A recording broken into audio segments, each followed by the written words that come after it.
What are the most advanced NLP techniques out there, and are you close to mastering them or not? Do you already have some of them even without knowing it, or not at all? Before starting, thanks to not laugh at my sunburn. I know next time I will put sun cream, no worries. It was just a mistake this time.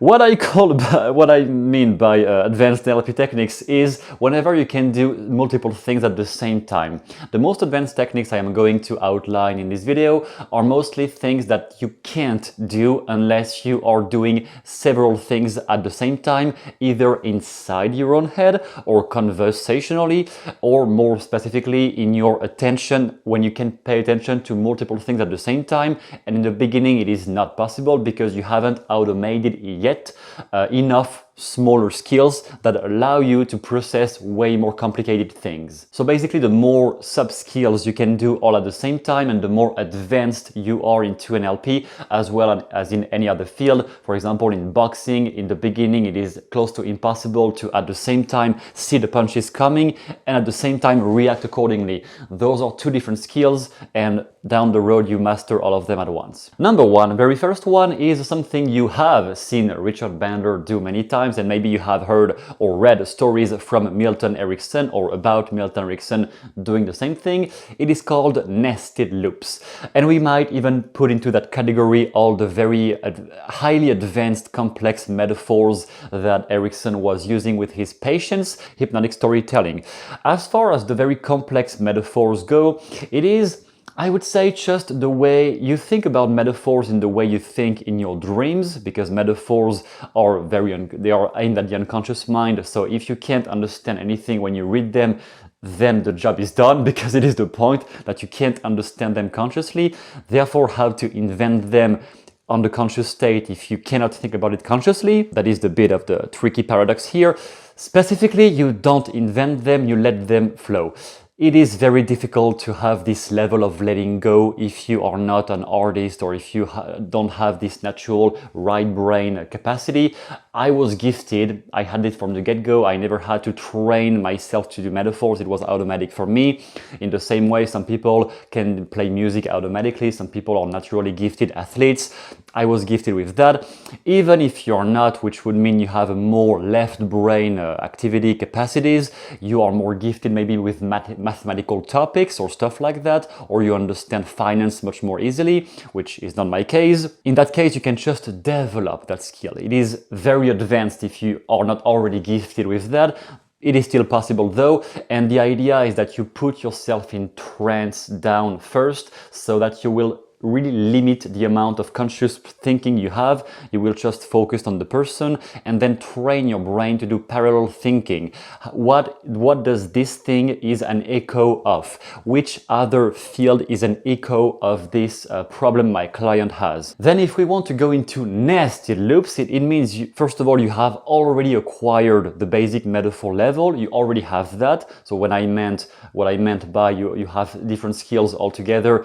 Yeah, to go into nested loops, you need to already be very good into basic metaphors. And then if you want to go into nested loops, that means you are going to cut your story in the middle and start another story. There are many advantages of doing that. The big one is that you are going to induce confusion into the conscious mind of the person listening. That way you will prevent a lot of resistance from arising. And when you will get back to the beginning of your story, so I start story number one, I don't finish it, I start story number two with a transitional phrase like, oh, by the way, I just remembered, and then I jump into something else. And your conscious mind, if I start 2, 3, 4 stories like that, at some point your conscious mind is gonna blank, it's just gonna stop all resistance, because there is just too much information for your conscious mind to register everything. Therefore, the messages I'm saying are going to go by unconsciously. And if I jump back to the beginning of one of my previous stories after something else, then your conscious mind, which was trying to figure out the whole meaning of that old garbage of stories, your conscious mind will grasp much more strongly the suggestions I'm going to say or the meaning of the metaphor, if the character in my metaphor is arriving at some conclusion and now he finally finds freedom in his life into my metaphor, and the freedom in his life is a metaphor for your problem if you're my client, then if I induce that concept of freedom in his life and having more willpower after one of those breaks where I have just enumerated 2, 3, 4, 5 stories, then your mind is going to grasp that much more strongly and to take it much more deeply in the back of all the unconscious processing, because there has been too many information to still resist what I'm going to say. Whereas if I was giving you the exact same message as a conscious message, like, so the rule for success is to believe in yourself. And you will be like, yeah, I already know that, but it doesn't help. But if I'm transferring that through stories, then your unconscious mind is going to ponder on that during your dreams, and it will flourish later. Being able to do that on the spot, on the fly like that, it is really advanced. It requires to already be really good at metaphors in general, to already be really good at following the trail of all the stories you have been telling from the beginning. You need to have a very clear thinking and to always be able to process all the things you have said before and to always be able to jump back on something else you have said previously. And you are going, for example, to really talk about the most important topic of the metaphor at a moment where you can notice your client is in a much more responsive, receptive state, because you have been confusing him so much that at some point they stopped arguing. They are at the phase of just listening and accepting, because you have just been confusing them way too much. And that is where the really knockout comes, where you can finish one very important metaphor that will make them change their life once the metaphor flourishes into their mind. By the way, if you are interested in that type of stuff, I have just launched my community where we do a live call every Thursday. I have a group of people. We are exchanging about NLP, conversational tactics, productivity also, to study more, to learn faster, and to be more efficient in your business, in your job, all of that. The link is in the description. You can just watch some of the content. There are some old videos from Richard Bandler that I have been breaking down, stuff like that. And you can just join the community and participate to the calls, the live lectures every week. And I will be glad to see you there if you're interested. Now for number 2, going back to second technique, it is called conversational anchoring. Anchoring, you already know, I guess, the concept. You just associate one gesture or one stimulus, either an auditory stimulus like this, or a visual stimulus like something like, well, I'm really going to gaze at you. Whatever I'm doing, I'm just anchoring a state you have with a gesture or something physical, or even something internal if you thought about something and then it triggered a feeling, whatever. Concept of anchoring. Now with conversational anchoring, it means you are just keeping the trail of all the natural states your client has been portraying, elaborating during the session with you, and you are going to remember what was their maybe physical posture or facial expression or the words they used, and you are going to use that again later if you need to use that anchor they already have for themselves. For example, if every time your client is talking about his past as a basketball player, let's say your client has been a basketball player, and you notice every time he talks about that, he's just having his eyes going up and like, and it was so delightful every time I was throwing the basketball, I was so ecstatic, and when the crowd was applauding and when they were clapping, I was so ecstatic. Okay, so he's repeating the word ecstatic, he's constantly moving his eyes up. Now, if you are mimicking that later in the conversation, if you are starting to speak with a more agitated voice in the same way, and you remember that experience you had because when you read that book about conversational hypnosis, it made such an impact in yourself. So now I am transferring your anchor for being ecstatic to the book I'm talking about. So I am using the anchor you already have with some positive experience you've had from your past, whatever, and I'm transferring that resource, that positive state you already have, into something potentially I want to sell you, or something that I know is very important for you, and I want you to read that book. And therefore, when I talk about that book, I will have the same kind of facial expression than you, and the same kind of gesture tonalities, or the same kind of sounds than the ones you have been using when describing your very positive state, stuff like that. Or if I said something and I noticed you had a massive shift in your face, then I'm going to keep track of this specific thing I talked about, or maybe the facial expression I made when you had a good response to what I said.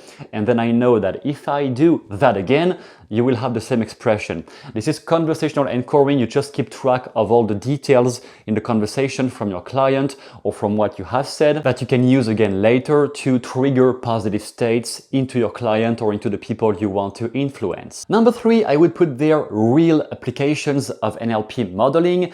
NLP modeling not just in the way of reproducing a skill, which is already very good. If you're already at that phase where you're capable of reproducing what others do, it is already pretty good. The next phase, the final phase, what Bender and Grinder have done in the beginning, is the codification or codifying all the things you have learned. We tend to say that mastering something is already pretty good already. Being able to teach it to somebody else, it's way higher on the scale, because you have to be able to get outside of your own head, get into the head of the people you are interacting with, and translating. It is almost a translation into another language at this level, into a type of vocabulary of concepts that can be understood by the people listening. Specifically, if it is a topic very complex, like neuro-linguistic programming, some basic frame you can have in your head is, what I'm saying right now, can it be understood by a 10-year-old child? If it is not, then I have to simplify again. And that is really the process when you want to do modeling. Once you already have the skill set you wanted and now you want to transfer it, create your own model, the essence of NLP modeling, creating your own models for something that works, and then eventually teaching it or selling it to people if you have really had a breakthrough into the field of business, of economy, or whatever is your topic of study of choice. It is going to be about simplifying, breaking down into simple processes, simplified enough so that anybody, even someone who is completely new to the field, is grasping it, is really understanding it. Everything sounds clearer when you talk about it because you have simplified enough. That is the last phase of modeling, of NLP modeling. It is when you have been able to really deconstruct, simplify, demystify everything so that even a person who was not trained at all can still understand at least all the basic concepts pretty easily. Number 4 is something we might call cross-matching or cross-mirroring. So everybody knows about the basic concept of pacing and leading, or mirroring, matching and mirroring. So when they are doing this, you are going to do the same thing, the same posture, your hand at the same position. Yeah, this is basic rapport building and basic pacing and leading. Cross-matching is when, for example, you are going to tap with your feet, with your foot on the floor. You are going to tap like this to match their blinking rate with your feet, or you are going to tap your finger gently with the tempo of their voice. So every time I have the tempo clapping, I will just have my finger doing this, not as strong as this, but like very slightly, a small movement like this. And this is just something that helps your system to synchronize the system of the person in front of you. But it will not be with the exact same modality, the same gesture, the same look. You may match their eyes with your hand, you may match their breathing with your feet, you may match their blinking rate with your tongue, maybe by doing some like this, not out loud, but doing something with your tongue. There are many ways to match the other person, and at some point this becomes intuitive. If you have been doing coaching for 10 plus years, I guess you already have that anyway, because you have just been practicing for so long that this skill developed itself into yourself anyway. In the beginning, it might be very tough to do that. Again, it is not a beginner's skill, because the beginner's skill is just basic matching. Can you do basic mirroring with just basically matching the facial expression of the person, or the voice tonality? If you can match their voice tonality, and if you can adapt your voice with their voice, it is already pretty great. Then the next level, the final level, is when you can match with another part of your body or thought patterns, so that they won't even see what you're doing, and when they don't see it, their conscious mind is resisting much less. So everything that is covert is just reducing the level of resistance your client may have in a session. Number 5, sleight of mouth. But by sleight of mouth, I don't mean just understanding 1 or 2 patterns or being able to use 1 or 2. I would say when you are capable of using sleight of mouth, first of all, in any type of scenario, including the ones where you are personally involved, because I can't stand anymore all those coaches or NLP trainers who pretend they are great masters and they know everything. But whenever something happens in their personal life, it's like they have forgotten everything they knew, everything they are teaching to their students. And of course it is more difficult to use it on yourself when you don't have a second perspective. Of course it is more difficult. No, obviously, I'm not going to criticize that. It is just that being able to use sleight of mouth with personal matters, so not sleight of mouth when you have a client in therapy and that person has a problem that has nothing to do with you, that is easy. However, using sleight of mouth as a self-defense verbal skill, when somebody is attacking you, when a manipulator is attacking you, or somebody is trying to take advantage of some very vulnerable moment you have in your life, maybe you have just lost somebody, whatever, you are in a very vulnerable place and somebody is trying to grasp, to catch you because they want to manipulate you at that moment where you are the most vulnerable, then being able to use sleight of mouth or verbal self-defense in those situations, this is advanced.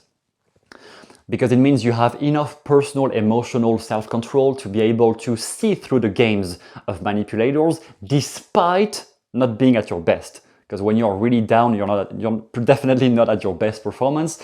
Being able to use verbal self-defense even when somebody is attacking you in a vulnerable moment, that is really advanced. Actually, I think very few trainers can do that in their personal life. Many of them can do it with a client in a demonstration, where there is no stakes basically, there is nothing to win or to lose. However, doing it in a real personal scenario, that is definitely advanced. Number 6, I will englobe everything about conversational hypnosis in terms specifically of putting someone into a trance, into a conversational trance, without stating clearly that right now I am going to guide you into a hypnotic trance. So please close your eyes. All of that works, but it is the overt way. The covert way, the conversational hypnosis way, is to use a different voice tonality or change the rhythm of your speaking or the tonality or the tempo maybe of your voice conversationally without explaining it.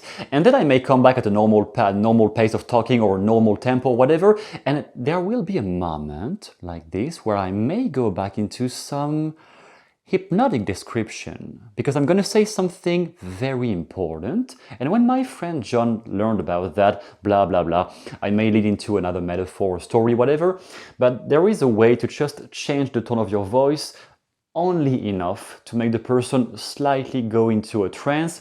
And if it is not the tone of your voice, if you don't like playing with your voice, if it is not your thing, you may do that by just talking about very advanced, complex topics. And same thing, you will create confusion, as with the nested loops. You may create confusion and then take advantage of that confusion to influence the mind of the person who is much more open now, because since they are confused, they are less resisting. And being able to spot those moments and use them on the fly, on the spot, when they happen, that is advanced, because you need to have mastered already the rapport building, the basic pacing and leading, the basic score model when you elicit all the problems of your clients, all the resources. All of that is already automated in your head. You already have this foundation already built up. Now you're playing with your skills to eventually do the whole session conversationally without stating clearly to the client what you are doing. Some clients who are in a very bad phase of their life, or who have the worst of the worst, is clients who have been into therapy for with traditional psychology for maybe 10 years, and they have studied themselves for 10 years and they think they have understood everything, but they have never changed. Problem of some old approaches in psychotherapy.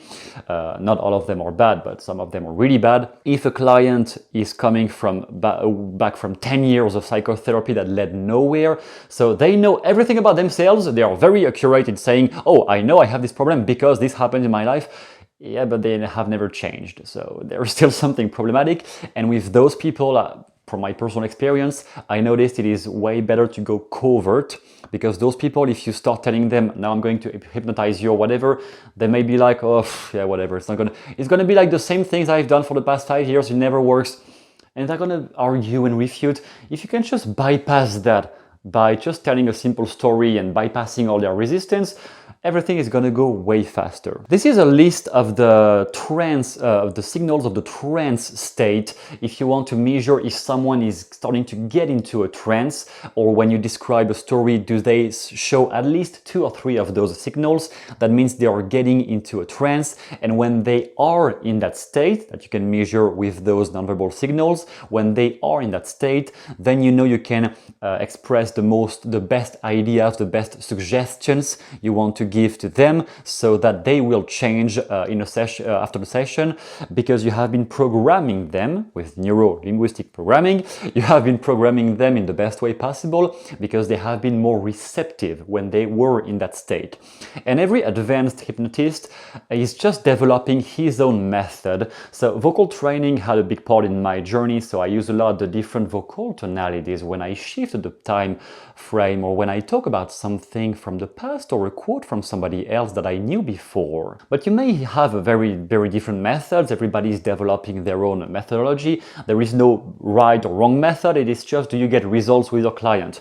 Anything that is done covert, that's the end point, is more advanced, because you need to already have mastered all the basic foundation, the basic rapport skills, the basic calibration skills, and then you can go into way more covert things, covert stuff, and have more fun with all of that. And the last one is called what I would call self-reframing. So coming back to the problem that NLP trainers or coaches are usually okay, if not really good, but they are at least okay in helping people in a therapeutic context, or in a coaching context, or in a training context. But when it comes to helping themselves with problems they have in their private life, with their partner, their relationship, some friends who are trying to betray them or whatever, this is way more difficult to use it on yourself, because you don't have the outside perspective. And if you're trapped into your own negative states, sometimes when we are into not sometimes, every time actually, when we are into a negative state, we see everything around us through the filters, through the glasses maybe, through the perception of this negative state. So we may think that this person who betrayed us, oh, actually, this is not that bad, I can still apologize. Whereas there are boundaries that people should never be able to cross with you, and that is very personal. You have to define for yourself what are your boundaries. I know mine. I know there are not that many things you would do with me that would be a definite no-go, like you do that one time, you're out. Not many things like that with me. I'm pretty indulgent with people, but there are like 2-3 triggers like that. If you do them one time with me, you're done. I don't even care if you die tomorrow, you're out, basically. But very few of them are like that. If you don't know that about yourself, if you don't know those boundaries, then anybody can step on you, can really betray you, can really turn you into their object, into their little thing. They can play with you. The idea is to know yourself so well and to develop such a strong understanding of your own limiting and negative states that you know when you're not able to make a concrete, clear decision about yourself or about your life. And those are the moments where you are training yourself, when you're into NLP, to use self-reframing or changing your negative states with submodalities or anchoring, stuff like that, so that you get back into a positive state before you make any decision or before you engage into any kind of performance you have to get into because of your job, because you are an athlete, because you are an artist, whatever it is. Changing your state. And first of all, recognizing when you are in a negative state, because most people just go by, they wake up in the morning and they don't even know which state they are into. And if they are in a negative mood in the morning, they will just go by during the whole day with that negative mood and affect negatively all the people around them, and they don't even realize it. So the most difficult skill is to be able to recognize those negative limiting states on the spot, and then being able to reframe them either through your inner dialogue. If you want to learn more about that, I have many videos on my channel. Just type inner talk or inner dialogue, you will find them. Either through inner talk, where self-reframing will take all its meaning, because you're reframing your own thoughts with, for example, how do I know this is the truth? If I think I won't be successful at this thing, how do I know I won't be successful? What is my proof, my evidence? What is the real truth behind this statement? Who said that? If I say to myself, I am just too low self-esteem to do public speaking or whatever, Who said that? Me? When? When did I say that? When did I learn about that? Was there anybody else involved in the situation to prove me that I was not competent enough in doing this thing? And when you do this kind of self-reframing, at some point you just uncover all the deeper limitations and you change all of them, so changing your limiting beliefs by yourself. But that is really advanced, because the highest level skill in that stuff is to have self-recognition, self-awareness of the state you are into at a given moment, and elaborating based on that state where you are not at your best performance anyway, because you are already in a negative state. So being able to be aware of that and then changing it with all the NLP tools out there, that is definitely advanced. As I said, you and me can now have direct conversations, because every Thursday we have a call, a group call with my community. It's called the NLP Next Generation. You have the link in the description if you want to join. We can exchange, I can answer all the questions, and we can really make private lectures based on the problems you have, either about conversational hypnosis or sleight of mouth, or private personal reframing, self-change, all of that. We can elaborate on that if you join the community down below. I hope to see you soon.